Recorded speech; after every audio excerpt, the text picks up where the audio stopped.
Sophie, I want to share a number with you. A number that I think is going to change how some learners hear today's episode. Are you ready? Always. In studies on listener attention during normal conversation, when researchers track what listeners actually notice about a speaker, the number of small grammatical errors they consciously register is, on average, less than 5%. Less than 5%? Less than 5%. Out of every 20 grammar mistakes a speaker makes, the listener consciously notices, on average, less than one of them. And how many do they remember an hour later? Almost none. Even the ones they notice in the moment, they forget within minutes, because the listener's brain is not designed to store grammar errors. It's designed to store meaning. So when a learner stops mid-sentence, interrupting themselves to correct a small preposition mistake, they are correcting a mistake that nobody, statistically, was going to notice. And in the act of correcting it, they create something the listener will notice, the interruption itself. which is, when you think about it, heartbreaking because the very act of trying to save the conversation from a small mistake is what actually breaks the conversation. Yes, the cure is worse than the disease. And the disease, in many cases, wasn't even a disease. And this is one of the most painful and visible habits among B2 and C1 learners, the constant mid-sentence self-correction, the "no, sorry, I should have said," that breaks every other sentence. And learners do this because they truly believe, that the listener is hearing every mistake, that every small slip is exposed, that their grammar is being silently graded. When the truth, proven by psychology, neuroscience, and basic observation, is that almost nobody hears those mistakes, and the very few who do forget them in seconds. And there's a name for this, a specific, well-documented psychological phenomenon that explains exactly why learners feel watched when they aren't. It's called the spotlight effect. And today, we're going to use the spotlight effect to free you, truly free you from the self-correction spiral that has probably been costing you fluency for years. Welcome to Side by Side English Podcasts. I'm Mark. I'm Sophie. Today's episode is for the B2 or C1 learner who interrupts themselves constantly, who stops mid-sentence because of a preposition, who feels exposed every time they speak, like every grammar mistake is broadcast on a giant screen behind them. And by the end of today, you're going to understand exactly what the listener's brain is actually doing while you speak, and why your fear of being judged for small mistakes is almost completely made up. Stay with us. We have the science of the spotlight effect, the 4-layer truth about what listeners actually hear, the self-correction spiral and how to break it, a role play showing the same conversation with and without self-correction, a mistake lab on the situations that trigger self-correction most, and a word tour with 6 powerful B2 to C1 words you can use immediately. Quick question for the comments. Before we begin, when did you last stop yourself mid-sentence to correct a small grammar mistake? Just one example. We want to see how common this is. Okay, let's set you free. So, Mark, let's start with the science. What is the spotlight effect exactly? Okay, so the spotlight effect is a psychological phenomenon first formally studied by researchers in the late 1990s. And the finding is simple but life-changing. Give it to us. People consistently overestimate how much other people notice about them. We feel like we are standing under a bright spotlight, every flaw exposed, every mistake highlighted, every awkward moment magnified for the whole room to see. But the actual amount of attention other people pay to us, and especially to our flaws, is dramatically lower than we imagine. And one of the most famous experiments involved a t-shirt. Yes, the classic study. Researchers had students wear a deliberately embarrassing t-shirt with a face on it that the students found embarrassing, and then walk into a room full of other students. The wearers were then asked to estimate how many people in the room had noticed the embarrassing shirt. And what did they estimate? On average, about 50%. The wearers were certain that roughly half the room had noticed and was judging them for it. And the actual number? Less than a quarter. And of those, even fewer formed any opinion about it. And of those, almost none remembered it afterwards. So the spotlight the student felt was, in reality, almost completely off them. Right, and this pattern repeats across dozens of studies. Bad haircuts, stained clothing, tripping in public, saying something awkward at a meeting. The consistent finding is we believe we are being watched far more than we actually are. And language is the single most extreme example of this. Language is the most extreme example because in addition to general self-consciousness, language adds another layer, the assumption that listeners are evaluating us linguistically. Which they almost never are. Almost never. And to understand why, we have to look at what the listener's brain is actually doing while you speak. Yes, because this is the part that, once you understand it, really changes everything. Okay, so when someone listens to you speak, their brain is doing something specific, and it is not what learners imagine. What do learners imagine? Learners imagine that the listener's brain is doing something like a teacher's brain, tracking grammar, noting tense errors, catching prepositions, counting article mistakes, evaluating fluency, comparing the speaker to a native standard. Which is what the learner's own brain is doing. Exactly. The learner is so used to monitoring their own speech for errors that they assume everyone is doing it too. So they project their own self-monitoring onto the listener. And in reality, the listener's brain is doing something completely different. Completely different. The listener's brain has 4 primary layers of attention while listening. Let me walk through them. Yes, let's do this carefully because I think this is what unlocks the whole episode. Okay, layer 1, and this is the biggest layer by far, meaning extraction. The listener's brain is focused almost entirely on figuring out what you are trying to say, the content, the point, the message. And meaning extraction does not require perfect grammar. Meaning extraction does not require perfect grammar. In fact, the brain is extremely good at extracting meaning from imperfect speech. If you say, "Yesterday I go to store," the listener's brain handles that effortlessly. They know exactly what you meant. The tense error registers at most as background noise. Because meaning is the actual goal of listening. Meaning is the goal. Grammar is the delivery system. And as long as the delivery system gets the meaning across, the listener's brain considers the job done. Layer 2? Layer 2, emotional reading. The listener is reading your tone, energy, warmth, engagement. Are you excited, hesitant, sincere, funny, tired? This emotional layer happens almost unconsciously, but it shapes how the listener feels about you far more than your grammar does. This is huge. A learner with imperfect grammar but warm energy is experienced as warm and engaging. A learner with perfect grammar but anxious energy is experienced as anxious and stiff. Always. The emotional layer is louder than the grammatical layer by a massive margin. Layer 3? Layer 3, social positioning.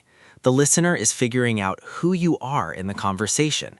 Are you friendly, smart, reliable, funny, interesting, trustworthy? They're forming a model of you as a person, based mostly on what you're saying and how you carry yourself. And again, grammar isn't really the input here.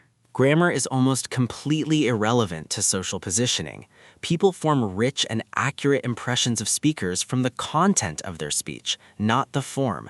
You can sound interesting with imperfect grammar. You can sound boring with perfect grammar. Layer 4? And this is the very smallest layer, form monitoring. This is where the listener might occasionally notice a grammar error, a wrong preposition and missing article, a tense slip. But, and here is the critical part, this layer is almost always inactive in normal conversation. Almost always inactive? Almost always. The listener's brain doesn't have spare processing power to be in form monitoring mode while it's doing the other 3 layers. The other 3 are too demanding. Form monitoring only kicks in if the grammar error is so big that it blocks meaning extraction. So if the listener can still understand you, they don't notice the error. They don't notice the error. Their brain is too busy with the big stuff, the meaning, the emotion, the social impression. A small grammar slip is below their conscious threshold. And this is what nobody tells learners. The listener is not your English teacher. The listener has no time to be your English teacher. They are too busy listening to you, the person, to be evaluating your prepositions. And this is the spotlight effect in language. Learners imagine that the listener's spotlight is shining on their grammar, when in reality, the listener's spotlight is shining on the meaning, the emotion, and the human being. The grammar is almost completely in the dark. So when you stop mid-sentence to correct a preposition, You are correcting something in the dark, something the listener can't even see. And in doing so, you are dragging the listener's attention to the mistake. You are turning on the spotlight yourself. which is the painful irony at the heart of self-correction. The self-correction is what creates the spotlight you were afraid of. Self-correction manufactures the very judgment learners are trying to avoid. Okay, let's name the spiral because I think it's important for learners to recognize the pattern they're stuck in. Yes, the self-correcting spiral. It has a very predictable shape. Let me walk through it. Okay, stage 1, you say a sentence. Somewhere in the sentence, you make a small mistake, a preposition, an article, a small tense error. Stage 2. Stage 2, your internal monitor catches the mistake. A voice in your head says, that was wrong. Stage 3. Stage 3, you assume the listener has also noticed. The voice says, they heard it, they're judging you. You have to fix it before they think your English is bad. Stage 4. Stage 4, you stop mid-sentence. You back up, you correct. Sorry, I should have said. Stage 5. Stage 5. The listener, who had been smoothly extracting meaning from your imperfect sentence, is suddenly thrown off. Their flow is broken. They have to recalibrate, and now they are paying attention to your grammar because you just told them by interrupting yourself that something was wrong. In stage 6, Stage 6, you feel embarrassed. The interruption did create awkwardness, so your brain concludes, see, my grammar is embarrassing. I was right to be worried. And the next time you make a small slip, you're even more likely to self-correct, because last time, in your memory, the slip caused a problem. when actually the self-correction caused the problem, not the slip. And the spiral tightens. You self-correct more, you disrupt conversations more, you feel more exposed, you self-correct more, until your speech is so broken by self-correction that you actually do sound less fluent than your English really is. This is the cruelest part. The habit designed to protect your fluency is the thing destroying it. Self-correction creates the exact problem it was supposed to prevent. And here is what is so beautiful about understanding the spotlight effect. Once you really believe that listeners don't notice your small mistakes, you can stop the spiral. Because the protective behavior was based on a false belief, and once the false belief is gone, the behavior can finally relax. And what happens when you stop self-correcting? Magic happens. Your sentences flow, your meaning lands, the listener stays engaged, and the small mistakes, which were invisible to them anyway, pass through the conversation completely unnoticed, as they always would have. And your speech finally sounds like the level it actually is, instead of being sabotaged by the interruptions. Okay, let's talk practically. How does a learner actually stop self-correcting? Because this is a deep habit. It's not enough to know the theory, you need actual tools. Yes. Let me give the audience 4 practical tools. Tool 1. Tool 1, the keep going rule. The rule is, if you notice a small mistake mid-sentence, you do not back up. You do not interrupt. You do not say, sorry, you just keep going. Finish the sentence, move on. And this is harder than it sounds. Much harder, because the urge to fix is strong. It feels almost involuntary. But the keep going rule is, no matter what, you finish the sentence, and once you finish, you continue to the next thought. The mistake stays behind in the past, where the listener has already forgotten it. This is a discipline. It requires conscious practice, but once you start doing it, within a few weeks, the urge to interrupt yourself starts to weaken. Because you discover every time that nothing bad happens. The conversation continues, the listener doesn't comment, the mistake disappears. The fear was a ghost. Tool 2. Tool 2, the rewrite it later rule. If you do realize mid-conversation that a particular mistake is one you keep making, note it mentally and study it later, after the conversation, in private, not during the conversation. This separates speaking from learning. Exactly. Speaking is about communicating in real time. Learning is about improving in private. When you mix them, you do both badly. The speaking suffers because of the constant self-monitoring, and the learning suffers because you're correcting in a panicked moment instead of studying in a calm one. So when you're speaking, speak. When you're studying, study. Two different modes. Two different modes. And the moment you separate them, your speaking improves dramatically and your learning becomes more focused. Tool 3. Tool 3, the meaning check. When you finish a sentence, instead of asking yourself, was that grammatically perfect, ask yourself, did they understand what I meant? Different question entirely. Completely different. And almost always, the answer is yes, they understood, which means your sentence did its job. Its job was meaning, not grammar. And meaning is the only metric the listener was using anyway. Right. So if meaning landed, the sentence succeeded, even if grammar wobbled. And once you start measuring your sentences by meaning landed, not grammar perfect, you stop feeling like a failure every time you slip. Tool 4. Tool 4, and this is the deepest one, redefine fluency. Most learners define fluency as speech without mistakes, but that's not what fluency is. Fluency is speech without interruption. Speech without interruption. Speech without interruption.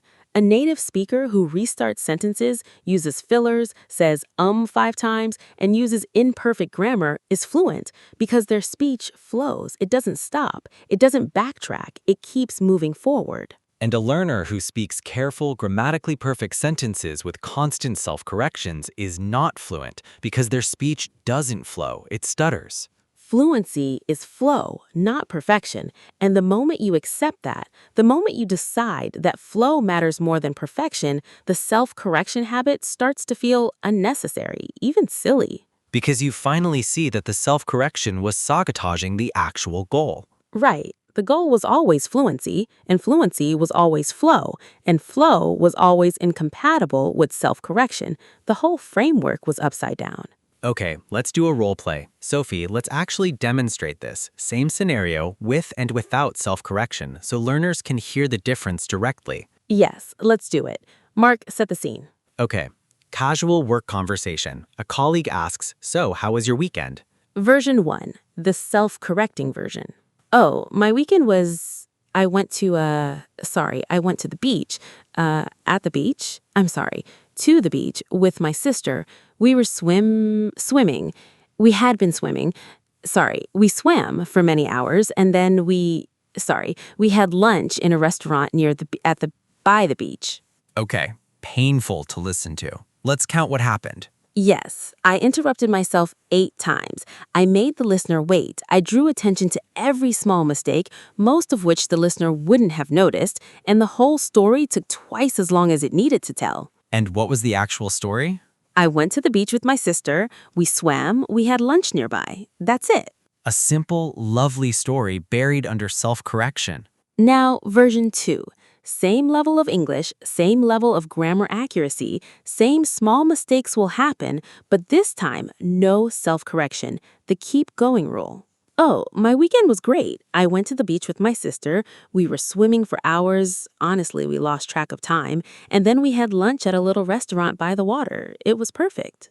And listen to the difference. In version 2, there might have been small mistakes. Maybe a tense was slightly off. Maybe a preposition could have been better. I don't even know, and I'm a native speaker and I'm listening for them. Because in version 2, meaning flowed, the story landed, the personality came through, and whatever small slips happened were invisible. Same speaker, same English, 2 completely different versions. One flat, broken, painful, one smooth, warm, alive. And the only thing that changed was the self-correction habit. This is the difference between a learner who has read about the spotlight effect and a learner who has believed it. Okay, let's go deeper. Let's look at the specific situations that trigger self-correction the most. Because if you know your triggers, you can prepare for them. And these are situations almost every B2 and C1 learner has felt. 5 triggers. Trigger 1, speaking in front of someone's English you respect. Yes, a teacher, a senior colleague, a native speaker friend whose English you admire. The instant the audience feels high level, your self-correction goes up because the imagined judgment goes up. Fix. Remind yourself deliberately that even this person is using meaning extraction, not grammar evaluation. Their brain is doing the same 4 layers as anyone else's. Trigger 2. Making a mistake you've been corrected on before. Oh, this is brutal. You know the specific mistake. You've been told about it, maybe by a teacher, maybe by a partner, and every time you slip, your inner alarm screams, you did the thing again. Fix. Accept that reoccurring mistakes are normal. Even native speakers have small, persistent errors in their own first language. The brain takes a very long time to overwrite a learned pattern. Punishing yourself in real time doesn't speed it up. It just disrupts the present conversation. Trigger 3. Speaking on a topic you care about. Counterintuitive but real. When the topic matters to you, making your case well feels important, so you self-edit more, trying to make every sentence sharp. And the constant editing breaks the flow of the very passion you were trying to express. Fix. When a topic matters, prioritize energy over precision. The listener will be more persuaded by your passion than by your prepositions. Let the energy carry the meaning. Trigger 4. Speaking after another fluent person has just spoken. When you follow someone who sounded great, your brain immediately compares. And so when you start speaking, every small slip feels like proof that you're worse, so you correct constantly. Fix. Stop benchmarking. The previous speaker had their language path. You have yours. The two are not in competition. Your job is to communicate your point, not to outperform them. Trigger 5. Speaking when you're tired or stressed. Tired or stressed, the self-correction goes way up because your monitor goes into overdrive, trying to protect your performance. And ironically, it makes the performance worse. Fix. On tired or stressed days, give yourself permission to be looser. Lower the standard temporarily. The conversation doesn't need to be your best, it just needs to happen. And tomorrow, you'll bounce back. And the meta lesson. The meta lesson. All 5 triggers are internal. They are not coming from the listener. They are coming from your own brain, which means the fix is also internal. Reframing, permission, trust. Trust in the spotlight effect. Trust in the listener's brain. Trust that your meaning is the thing that lands, not your mechanics. Word tour? Word tour. First word, overestimate. To overestimate something is to think it is bigger, more important, or more impactful than it actually is. It is the opposite of underestimate. And the spotlight effect is fundamentally about overestimating how much other people notice us. For example, learners consistently overestimate how many of their grammar mistakes the listener actually notices, usually by a huge margin. Or he had overestimated how prepared he was for the meeting and ended up scrambling at the last minute. Repeat. Overestimate. Overestimate. Next, to register. In this sense, to register means for something to be noticed or recorded by someone's mind. It is a slightly more sophisticated way of saying to be noticed, and it is widely used in psychology and everyday English. For example, most small grammar mistakes don't even register with the listener. They pass through the conversation completely unnoticed.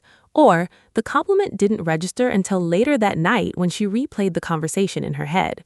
Repeat. Register. Register. Next, to disrupt. To disrupt something is to interrupt it, break it, or throw it off course. It's a powerful modern word, common in business, technology, conversation, and psychology. For example, self-correction disrupts the flow of a conversation far more than the original mistake ever would have.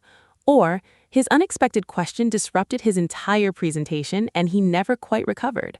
Repeat. Disrupt. Disrupt. Next, to project. To project something onto someone means to assume that they think or feel something based on what you think or feel without real evidence. It's a key word in psychology and self-awareness conversations. For example, learners often project their own self-criticism onto the listener, assuming the listener is judging them as harshly as they are judging themselves. Or, she realized that she had been projecting her own insecurities onto her colleague, who had actually liked her work all along. Repeat. Project. Project. Next, threshold. A threshold is a point or level at which something starts to happen or stops happening. It's a precise, advanced word used in science, psychology, and abstract conversations. For example, most grammar mistakes are below the listener's conscious threshold, meaning their brain processes them but never alerts them. Or, her tolerance for noise had a very low threshold. Even small sounds distracted her. Repeat, threshold. Threshold. And finally, to backtrack. To backtrack is to go backwards over something you have already done or said, usually to fix it, change it, or undo it. In conversation, it captures perfectly what self-correction looks like. For example, every time a learner backtracks to correct a small mistake, they pull the listener's attention exactly to the thing they were hoping to hide. Or, he backtracked on what he said in the meeting once he realized how it sounded. Repeat, backtrack. Backtrack. 6 words today. Overestimate, register, disrupt, project, threshold, and backtrack. These are exactly the kinds of words that make your English sound mature, psychologically aware, and educated. And they are words you'll hear in podcasts about productivity, psychology, communication, business. They are real, current, useful English. Sophie, if there is one thing you want every person watching to take away from this episode, what is it? That the spotlight you feel on your grammar, that bright, burning spotlight that makes you stop mid-sentence, it isn't real. It exists in your head. The listener is not under that spotlight. The listener is too busy with the real work of listening, meaning, emotion, you as a person, to even notice the mistakes you're terrified of. And the freedom of really understanding that, really believing it, is enormous because it means you can finally stop interrupting yourself. You can finally let your sentences finish. You can finally trust the listener to do their job, which is to understand you, while you do your job, which is to speak. And once you let go of self-correction, your English doesn't get worse. It gets dramatically better because flow returns, energy returns, personality returns. The conversation comes alive. And the very fluency you were trying to protect through self-correction finally arrives because you stopped fighting yourself. Small challenge before we go. For the next 7 days, apply the keep going rule. Every single time you catch yourself making a small mistake in English, do not back up, do not say sorry, do not interrupt. Just finish the sentence and keep going. Even if it feels wrong, even if your instinct screams to fix it, just keep going. And after 7 days, notice what happens. Notice how many people commented on your mistakes. Almost certainly, 0. Notice how much smoother your conversations felt. Almost certainly, dramatically smoother. And let that be the evidence. Let that be the proof. Your brain has been lying to you about the spotlight for years, and once you stop believing the lie, your real English finally gets to come out. Drop a comment. Tell us, did the keep going rule work? Did anyone notice your mistakes? We genuinely want to hear from people doing this challenge. Because the data, your own data, is what will finally convince you. I'm Sophie. I'm Mark. Thank you for being here. Thank you for trusting us with this one. Stop self-correcting. Trust the listener. We'll see you in the next one. Take care, everyone. Bye.